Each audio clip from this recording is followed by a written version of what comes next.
A Course in Miracles, Workbook for Students, Lesson number 169. By grace I live, by grace I am released. Before we continue further, let us do the prayer from A Course in Miracles. I am here only to be truly helpful. I am here to represent Him who sent me. I do not have to worry about what to say or what to do because He who sent me will direct me.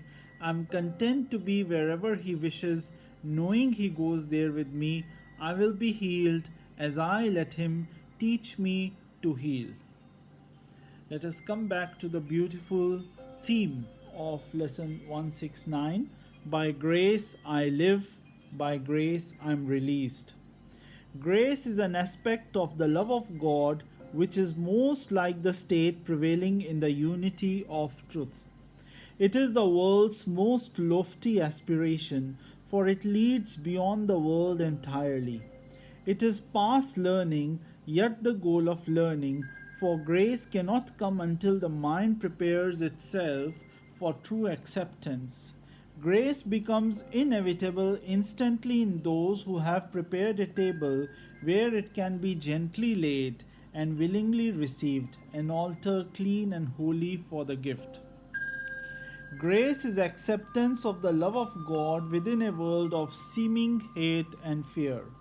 By grace alone, the hate and fear are gone, for grace presents a state so opposite to everything the world contains that those whose minds are lightened by the gift of grace cannot believe the world of fear is real. Grace is not learned. The final step must go beyond all learning. Grace is not the goal this course aspires to attain. Yet we prepare for grace in that an open mind can hear the call to waken. It is not shut tight against God's voice. It has become aware that there are things it does not know and thus is ready to accept a state completely different from experience with which it is familiarly at home. We have perhaps appeared to contradict our statement that the revelation of the Father and the Son as one has been already set. But we have also said the mind determines when that time will be and has determined it. And yet we urge you to bear witness to the Word of God, to hasten the experience of truth and speed its advent into every mind that recognizes truth's effects on you. Oneness is simply the idea God is, and in His being He encompasses all things. No mind holds anything but Him. We say God is, and then we cease to speak. For in that knowledge, words are meaningless. There are no lips to speak them, and no part of mind sufficiently distinct to feel that it is now aware of something not itself. It has united with its source, and like its source itself, it merely is. We cannot speak nor write nor even think of this at all. It comes to every mind when total recognition that its will is God's has been completely given and received completely. It returns the mind into the endless present where the past and the future cannot be conceived. It lies beyond salvation, past all thought of time, forgiveness, and the holy face of Christ. The Son of God has merely disappeared into His Father as His Father has in Him. The world has never been at all. Eternity remains a constant state. This is beyond experience as we try to hasten, yet forgiveness, taught and learned, brings with it the experiences which bear witness that the time the mind itself determined to abandon all but this is now at hand. We do not hasten it, in that what you will offer was concealed from Him who teaches what forgiveness means. All learning was already in His mind, accomplished and complete. He recognized all that time holds and gave it to all minds that each one might determine from a point where time was ended and when it is released to revelation and eternity. We have repeated several times before that you but make a journey that is done.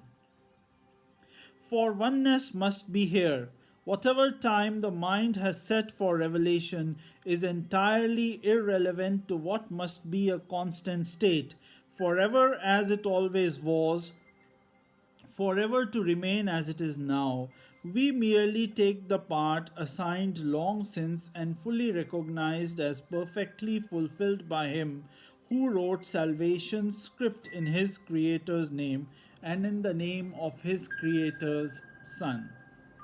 There is no need to further clarify what no one in the world can understand. When revelation of your oneness comes, it will be known and fully understood. Now we have work to do, for those in time can speak of things beyond and listen to words which explain what is to come is past already. Yet, what meaning can the words convey to those who count the hours still and rise and work and go to sleep by them? Suffice it, then, that you have work to do to play your part. The ending must remain obscure to you until your part is done. It does not matter, for your part is still what all the rest depends on. As you take the role assigned to you, salvation comes a little nearer each uncertain heart that does not beat as yet in tune with God. Forgiveness is the central theme that runs throughout salvation, holding all its parts in meaningful relationships. The course it runs directed and its outcome sure. And now we ask for grace, the final gift salvation can bestow. And now we ask for grace, the final gift salvation can bestow. Experience that grace provides will end in time, for grace foreshadows heaven, yet does not replace the thought of time but for a little while. The internal suffices.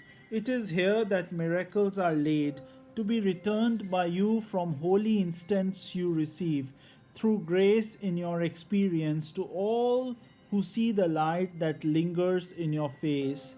What is the face of Christ but His who went a moment into timelessness and brought a clear reflection of the unity He felt an instant back to bless the world? How could you finally attain to it forever while a part of you remains outside, unknowing, unawakened, and in need of you as a witness to the truth? Be grateful to return as you were glad to go an instant, and accept the gifts that grace provided you. You carry them back to yourself, and revelation stands not far behind. Its coming is ensured. We ask for grace and for experience that comes from grace. We welcome the release it offers everyone. We do not ask for the unaskable. We do not look beyond what grace can give, for this we can give in the grace that has been given us. Our learning goal today does not exceed this prayer, yet in the world, what could be more than what we ask this day of Him who gives the grace we ask as it was given Him? By grace I live, by grace I am released, by grace I give, by grace I will release. By grace I live, by grace I am released, by grace I give, by grace I will release.